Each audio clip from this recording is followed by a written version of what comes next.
Ba't ganyan kayo maglakad? Ito. Hindi nyo maituwid. Tingnan mo, ano nangyari sa inyo? Sabi na, patigit niya yun. Kaya, Ano siyang parang cartilage, meniscus, osteoarthritis left knee. Ah, bakal na. Said na said. Oh. Dikit na dikit. Kaya pa naman sasayad kasi to. Sasayad siya. Pag umupo siya, hirap na siyang tumayo. Kaya pala kasi dapat yan mami ganito. Yan, may awang. May awang. Ito katulad ng may awang. Yan, may awang. Yung dito nyo talagang Yan. said na said na eh. Dikit na Ma- dikit eh. Ngayon, sa ganitong kaso kasi, pag dikit na, ina-adjust, inaano na kayo niyan. Kumbaga, ina-advise na kayo na knee surgery. Lalagyan ng ano yan eh. Kumbaga, Bakal na. oo, tatapingan yan dyan. Kasi, siyempre, hindi pwedeng walang plate yun na ano eh. Kasi hindi, walang kakapitan, lalabas lang din yun. Kaya, babarinahin Kaya yun. yung pag-upo niya, konektado, yung balakang niya sa likod. Opo, yung strap net, yung ganito. Yung pinaka... Nilipat pa dito pagka. Hindi. Talagang lilipat yan. Mangangawit kasi, alam mo kung bakit. Yung lakad mo, ganun. Yeah. Ngayon ito, magsasuffer. Kasi nag-aalalay eh. Nagtitiperte. Yes. Katagalan, makapagod din yung nag-aalalay. Kaya sasabing lilipat. Lumilipat. Pero sa totoo lang, pagod na rin siya kasasalutin. Hindi makadiin ng maayos eh. Hindi niya ito na maigaloktot. Ngayon, hindi, mahirapan tayo ibaloktot ko mo. Mawawala lang yung kirot nito. Sabi natin in-adjust ko, Oo. dumulas Pabalik. kumanda. Pabalik. Pag nilakad mo ng gano'n, Ayan na naman. katagalan, Balik. mababakang kayo niyan eh. Kailangan kasi mapudpud na rin to. Para magpatay. Oo, mas maganda na yun. Kasi dito Pero masakit mataas. pa rin. Ganun po talaga eh. Ito yung nature ng katawan natin. Nauna na pudpud eh. So, ibig sabihin, ang takbo mo yun, ito na. Ang gagawin kasi dito, yan, kaya kong alisin yung pain. Pero hindi may papangako yung dire-diretso kung Oo. ano na kayo. Sasakit din pa rin siya. Sasakit pa Yun rin. po, yun po ang totoo eh. Kasi Butit na Kasi niya, pipilitin lakad. nating maglakad eh. Oo. Diba? Kahit pa paano, ayaw pa natin magsaklay, pipilitin natin maglakad kasi nakakatayo naman tayo. Kakalakad na, siyempre, Kikis-kis yun. yung kumikis-kis. Ngayon, pupudpurin niya ng pupudpurin yung buto sa buto. Bone to bone na yun. Kitang-kita naman kasi, buto sa buto na. Dikit na yun. Wala na yung mga ganito. Ayun, kasi may nakatapal dyan sa gitna. Parang yung Ayan, parang gel. Oo, meron niyang ano, yung tinatawag na meniscus. Yung oil. Wala na yung meniscus. Ngayon, bone to bone, ang kalalabasan niyan, ito, exposed bone, yung cartilage natin, magkakaroon ng mga, ayan, eroding cartilage, ang tawag sa mga ganon. Tapos, syempre, yung mga fragments, lalabas dun sa ano. Tutunog-tunog yan. Tutunog na.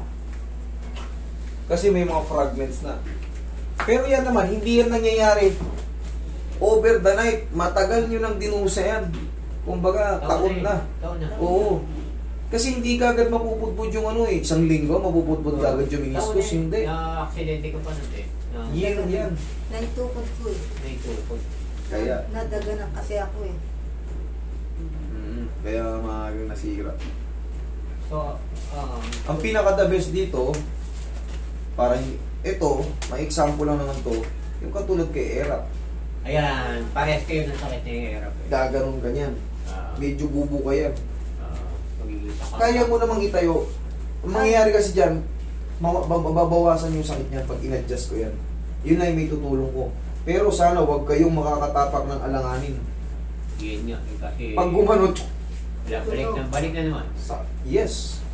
So, Wala na yung ano niya eh. Wala na yung depensa. Magandang ano mo, sir. Kailangan talaga, may ano na kayo. Konting bakal na. Hindi. Ay, meron na akong May tukod yan. Yun. Yung meron na akong tukod. Mas the best yun kasi hindi mo gano'ng mapupwersa. Yung tukod ako. Yun ang talagang tama. Eh syempre, pag diniin mo lang ng diniin palagi dyan, syempre magka-crushing yung buto eh.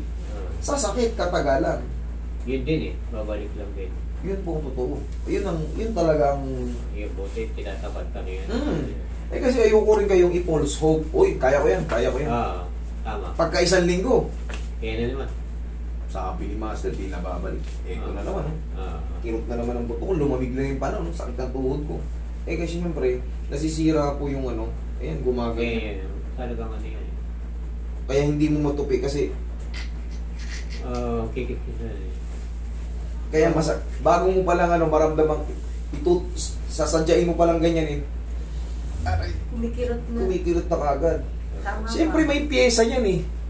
May pyesa. Meron yung mga ganyan, no? Siyempre, hindi naman pwede. Kasi under talaga ng ano yan eh. Under talaga ng operation.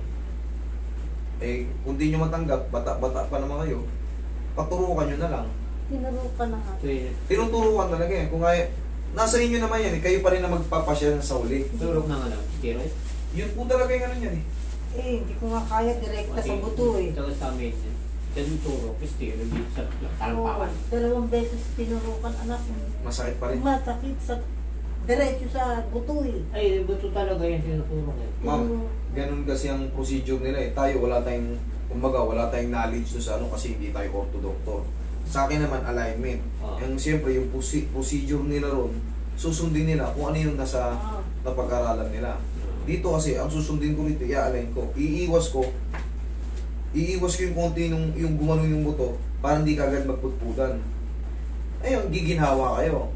Pero nga, darating ang araw, Babalik din. siyempre naglalakad tayo ng pilit eh. Kaya tapat ka na pwedeng bumalik. Yes po, yun ang totoo. Kaya higa kayo dyan. Pero magkaganon pa man, maglagay kayo ng brace para hindi agad bumigay. Tanggalin yung sinilas nyo. Maglagay kayo ng knee support. Yung padding para padding. Yan, para hindi ganong sa paglalakad. Napabersa. Maproteksyonan nyo. Kasi kung talagang hahayaan nyo lang na walang suporta, eh siyempre, mas maaga siyang dudulas. Ayan o, kita nyo yung puto nyo. Dito yung nagkikis-kisan sa medial. Ang tawag doon, ayun o. Tama, konting ano lang yan o. Magaan.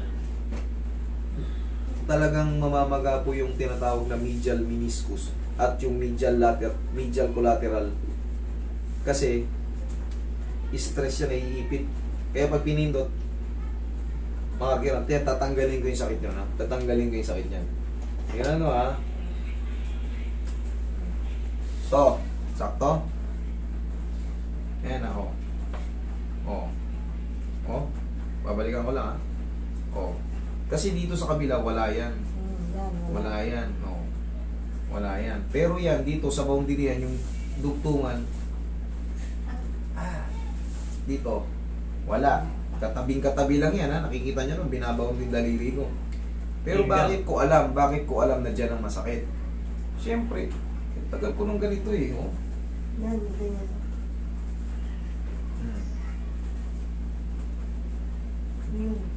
Dito, sakto. Ayan, aalisin natin yan. Iba naman yung mga sakit na osteoarthritis. Ito po yun. Ayan na yun. Hoy, ano yung ano natin? Medyo nangangapal eh. Osteoarthritis ang tawag dito, severe. Severe to. Baka yung sinasabi yung osteodegenerative change. Kasi ako rin, nakita ko yung Halos naman majority sa ating mga tao, pag nag-edad ka na, tatamaan tayo ng osteoarthritis. Majority. Hindi ko masabi kung ilang percent. Pero majority, tutunog-tunog yung tuhod natin. Yun, tutunog ba? Ganyan. Minsan pag umupo ako, tok! Pagka tumunog siya na walang pain, kumbaga kayang-kaya nyo. Pero Wala naman. pag tumunog siya, sobrang sakit. Aray.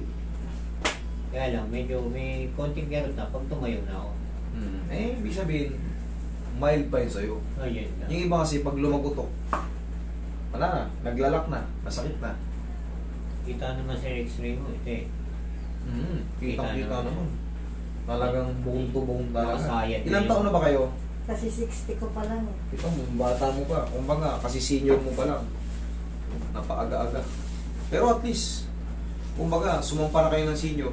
Pag lambutan mo lang. Pag nagsaklay kayo, ay senior na kasi si ano eh. O, di matatanggap nyo na. Aray. Ito yung hawakan mo anak sa ibabang masakit. Sige, Iisin mo. isin mo lang.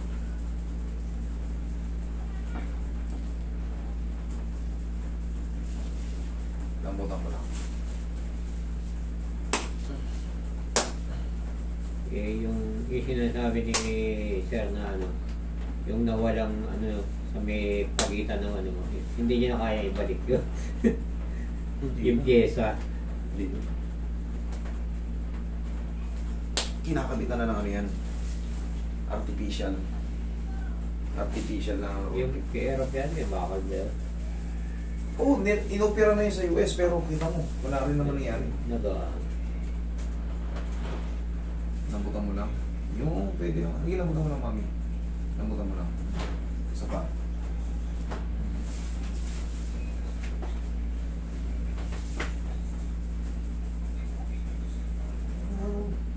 Malawag na. Kanina ayaw eh. Oh, tsaka yan oh. Tignan mo yung ano. Ayan ako. Ay, wala na sakit. Hmm. O kanina, diliinan niya masakit eh. Iba pa binata ko. Eh, siyempre, pagka inalug-alug natin yan, matatanggal yung pagkaipit. Ang sinasabi niya, pagka sa katagalan, kalalakad mo, gano'n. Tama, buti si sir, malawak ang panguna mo, mabilis makakagets eh. Hindi na, ano rin kasi yun eh, ano ako sa video yun eh. Yan, mas maganda yan, mas Kasi malawak. tignan ko yung pananakit ng kaso-kaso ako. Tama yan. Basta may knowledge tayo, may estimate na natin kung paano rin natin may yung Kapatid ko remedy. Ate ko. Bumili kayo ng knee support. Tapos, aplusan nyo ng pau. Check nyo ngayon, lakad kayo. Nakita mo siya, no? Si Nanay Christy. Nagtutugan na yung tuhod, hirap na hirap lumakad. Eh, kailangan talaga i-adjust muna natin. O, lakad kayo. Tingnan mo kung masakit. Ayun, may babaluktot ko na. May babalukot mo na. Hmm. Kanina nakalak eh. O, okay, ganun mo. Okay, yan o. O, laking pinagbago. O kanina hindi ko mahat. Okay, siyempre. Kanina yun. Kaya nga tinatapat ka sa katagalan. Maaaring Babalik bumalik. Pero kung may ano kayo yan, siyempre. support. Oo, support. Tapos, Tukod. kasi talagang gaganon na yung lakad nyo kasi nga imbang na, wala na yung taas ng kabila. Gaganon talaga kasi mas mababa yung kabila. Pupunta pa ng palengke. Yan ang exercise ko sa umaga, ginagano Kaya ko. ang payong Pero niya, kanina, hindi mo ganyan, nakalak. kaya ang payong niya ay mahaba. Mahaba ang payong ko, yun ang pantangkod ko. O, yan talaga. Kailangan mo ng, kita mo, natanggal natin yung lock. Ayan. Ay, sabi ko kasi, pero, Ano yung Dasal-dasal din minsan. okay, thank you.